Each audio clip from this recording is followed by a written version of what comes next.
sino po yung nasabagin namin? Ayun po, yung ating title for Mr. and Miss Manix Management All-Star Summer Edition. Okay. Alright. Now let's proceed for our winners for female category in our Mr. and Miss Manix Management All-Star Summer Edition is...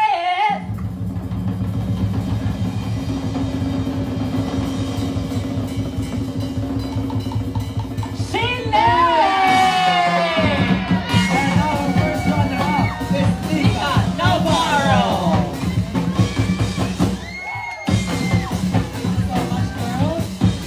Thank you, Light Victoria.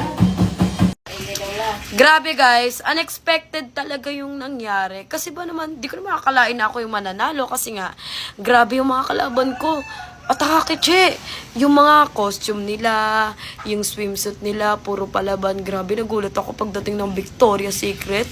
Yung akin, wala. Kumbaga, yung akin nandito lang yung sa kanila nasa ganun. Kasi yung mga pakpak nila, ang lalaki talaga. Tapos ang gaganda mga pink. Kaya hindi ko akalain na ako yung nanalo nun. Pero nandun ako sa part na, wala eh. Hindi ko kasalanan na ang galing ko rumampa. Sait. Wala. Pero guys, okay lang yun.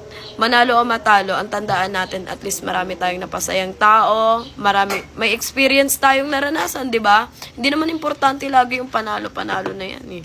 Ang importante yung nagkaroon tayo ng experience about doon. Kaya guys, maging masaya pa rin tayo kung manalo at matalo man tayo. Wag natin i-bash kung natalo, wag natin i-bash kung nanalo, kung di nila deserve. Ganun talaga ang buhay pa, weather lang. Kaya ako nga nanalo eh, ang kulit ko, no? Kaya patasin nyo naman yung views ng Koshi Lane. Gusto ko lang makabalik sa Manix. Alam nyo ba yun? Miss na miss ko na yun din ninyo. Di nga kami nandito, partida, nandito na kami sa Manila. Di pa rin kami makapagkita kasi nga bawal.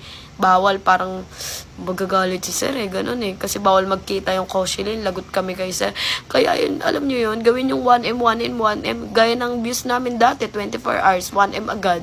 Ganun, dali na guys. Kasi alam nyo yun, ako yung naghihirap ngayon kasi umiyak ako gabi-gabi. Kasi namimiss ko na sa Manix, miss ko na yung pamilya ko, miss ko na yung, alam nyo yun, hindi ko man lang naabutan si Baby Sophia, umuwi na pala. Gusto ko na makita si Kosuke, hindi ko makita. Miss na miss ko na siya. So,